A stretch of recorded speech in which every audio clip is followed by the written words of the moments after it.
네, 총리 후보자님. 네. 조국 전 법무부 장관, 법무장관 되기 전 민정수석으로 일을 했는데요. 민정수석으로 유능하게 일을 했다, 안 했다, 단답형으로 어떻게 보십니까? 유능한 민정수석이었다, 부족했다. 제가 그 말씀을 드리기는 좀 적절치 않지 않습니까? 예, 그러면 알겠습니다. 네. 저는 무능했다라고 생각을 합니다.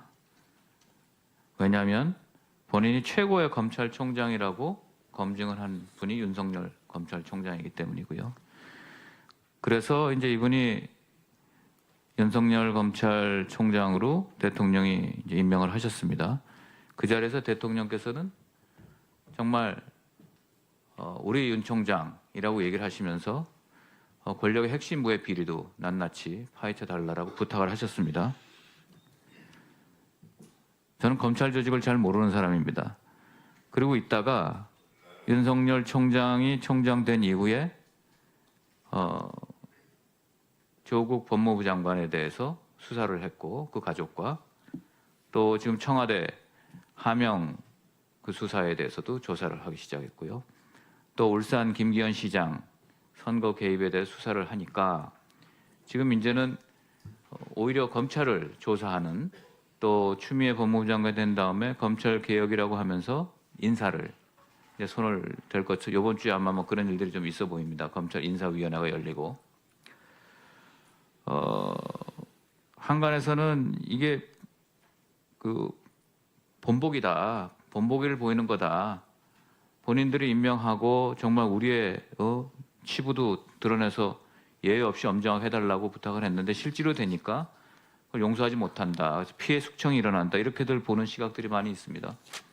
왜냐하면 이제 우리 후보자께서는 의장이셨다가 이제 총리로 가시는 길이기 때문에 가면 어차피 제가 그래서 아까 검찰청 같은 것도 예산 독립을 해가지고 독립을 시키자는 주장을 하는 사람인데요. 이제 어차피 총리께서 내각을 통할하시니까 법무부를 통할하셔야 될 거고 그 밑에 같이 있는 검찰청도 이제 같이 이제 제어를 하실 수밖에 없는데요. 지금 느끼는 거 보면은 윤석열 총장은 그렇게 자기의 수족들 같이 일했던 동료 후배 동지들이 잘리면 본인 사퇴할 수밖에 없을 케이스가 하나 있을 것 같고요. 두 번째는 그거를 반격하기 위해서 지금 추미애 장관이 받고 있는 의혹에 대해서 혹시라도 법무부 장관실도 압수수색 들어가가지고 그 법무부와 검찰이 진짜 막 칼을 들고 그런 모습을 국민들한테 보일 수 있는 그런 어떤 얘기도 세간에 돌고 있고요. 그 다음에 공수처법이 국회에서 통과된 다음에는 그동안 막 검찰 내부에서 내부 게시판에 이런 건 안 된다, 저런 건 안 된다고 했던 글도 싹 사라졌답니다. 제가 들으니까 그래요. 이거는 겉으로 안 드러나는 거지 속으로는 엄청난 정말 그 반항의 에너지가 쌓이고 있다라는 걸 역설적으로 또 얘기하는 것도 될 수 있다라고 저는 생각을 합니다. 과연 부당한 인사 경질을 하면 검찰 조직이 과연 뜻대로 손에 과연 들어오기만 할 것인가 이런 우려도 납니다. 오히려 반작용이 생길 수 있는 그런 여지도 생길 수 있다라고 저는 보고요. 이렇게 되면 결국 나라는 절단나는 겁니다. 한 정부 내에서 상부 조직과 하부 조직이 서로 칼을 들이대고 항명하는 것처럼 보일 수도 있고 또 부당한 개입을 하는 것도 보일 수도 있고 그렇게 최고의 검찰의 수장이라고 뽑고 검증하고 우리의 환부까지 당당하게 돌려달라고 국민한테 요청을 하고 안 되고 있습니다. 이건 정말 대한민국이 진짜 추락하는 그런 모습이 보여진다 하는 그런 생각이 들고요. 최근에 검찰 간부에 대해서 세평 수집을 하려고 그 경찰에다가 시켰습니다. 알고 계시죠? 세평 수집 범위도 평소보다 5배나 많은 180명 정도로 알려지고 있습니다.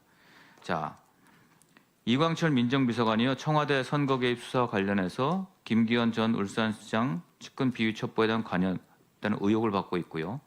최강욱 공직기관 비서관은 조 장관 아들에 대한 허위 인턴 증명서를 발급해 준 데 관여했다는 의심을 받고 있는 중입니다.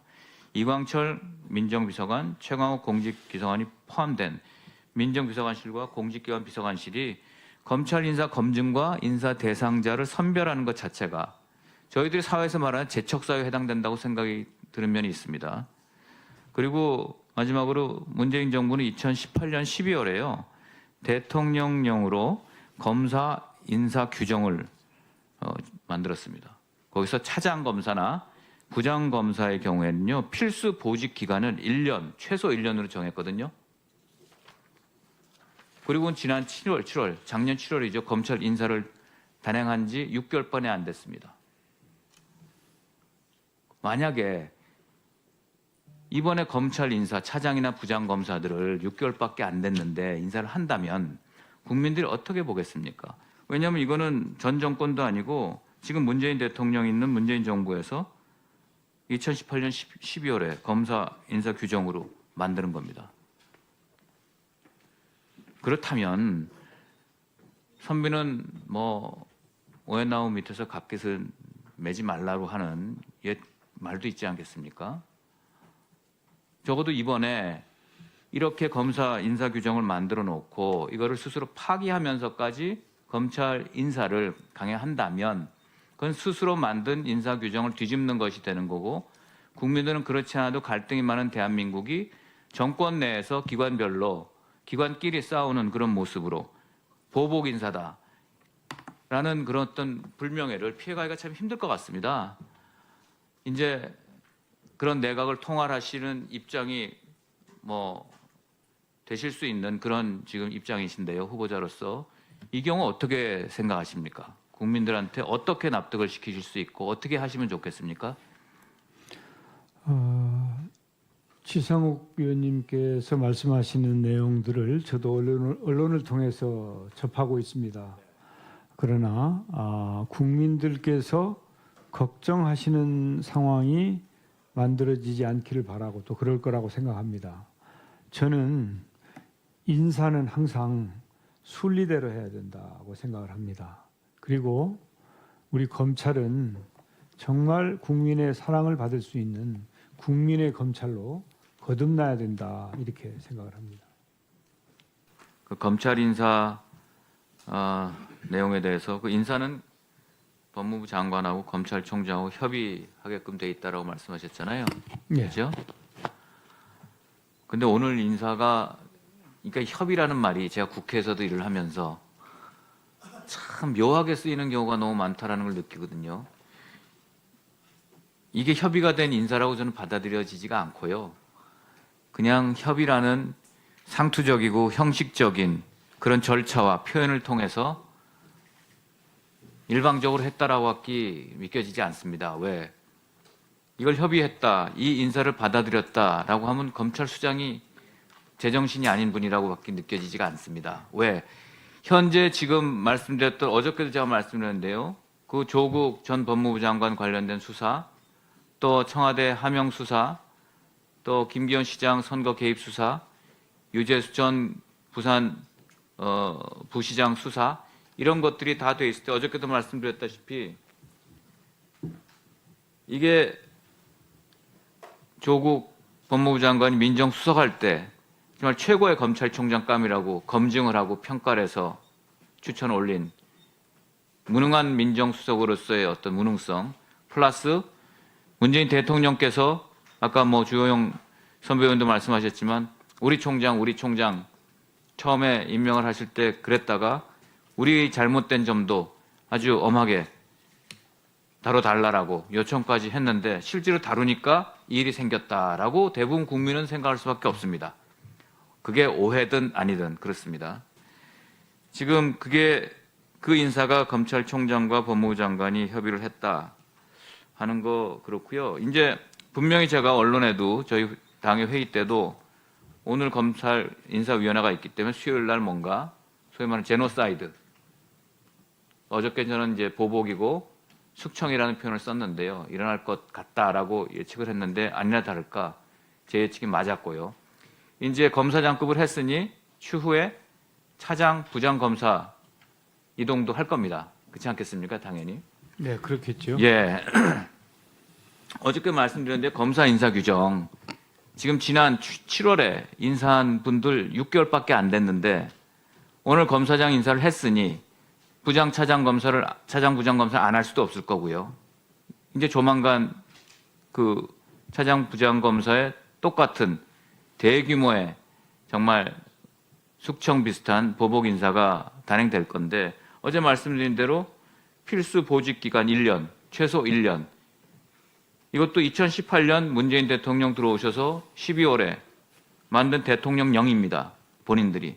그러니까 이게 국민들이 볼 때는 본인들이 영을 만들어 놓고 본인들이 검증하고 평가하고 또 칭찬하고 기대를 저 사람을 우리의 총장으로 임명하면 우리를 뭐 설마 건들겠어? 하는 그런 자신감이 있을 때 그렇게 칭찬하고 대통령령을 만들어 놨다. 그게 안 되니까 그냥 진짜 무슨 조자령 칼 쓰듯이 피해 어떤 숙청이 들어가고 있는데요. 제가 오늘 방금 전에 이 청문회장에 있으면서 제가 이제 새로운 보수당의 입장에서 제가 논평을 하나 써서 냈는데요. 읽어드릴게요. 결국 해냈다. 추미애발 제노사이드. 수사 지휘 라인에 대한 대학살. 윤석열 청장 보고 나가라는 대통령의 뜻. 결국 우리는 더 이상 건드리지 마. 이건 검찰 독립이 아니라 예속 종속이다. 시간이 없어서 길게도 못 썼습니다. 딱 하나, 둘, 셋, 넷, 5줄로 썼는데요. 딱 그 마음입니다.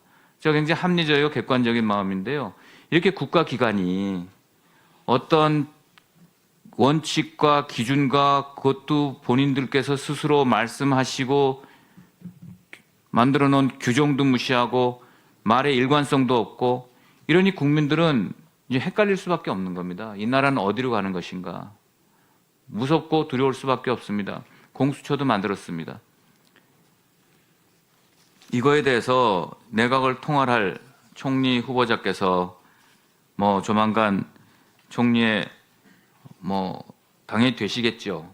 야당이 반대를 한다고 해서 안 되는 건 아니고 저는 정말 좋은 청문회에서 좋은 말씀을 드리고 하려고 그랬는데 참 뒤로 갈수록 마음이 무거워집니다.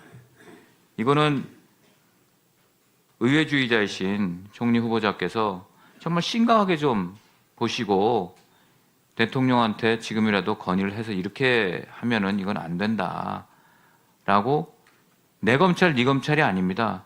한동훈 뭡니까 그 검사장 같은 사람 사실 지난 정부 수사할 때 무지막지하게 칼을 휘둘렀던 사람입니다. 저희들한테는 굉장히 무서운 이름이거든요. 지난 그 여권을 했던 저희들 쪽에서는 관련은 없습니다만 근데 그분조차도 그렇게 써먹고 지금 어떤 검찰이 잘못된 어떤 사건 사고에 대해서 같은 잣대로 제가 정치하는 이유 중에 하나도 지휘고하를 막론하고 법의 잣대는 하나의 잣대로 누구에게나 엄정하게 집행돼야 된다라는 그런 정치를 하는 이유 중에 하나 그게 있는데요. 그렇게 하니까 정말 토사구팽 하듯이 써먹고는 그냥 치워버리고 본인들한테 필요한 사람들을 또 갖다 기용하는 이런 국가기관에 대해서는 정말 굉장히 무섭고 앞으로 어떤 일이 발생될지 굉장히 두렵다는 말씀을 드리지 않을 수 없습니다. 정말 조금 깊게 생각해 주시길 부탁드리고요.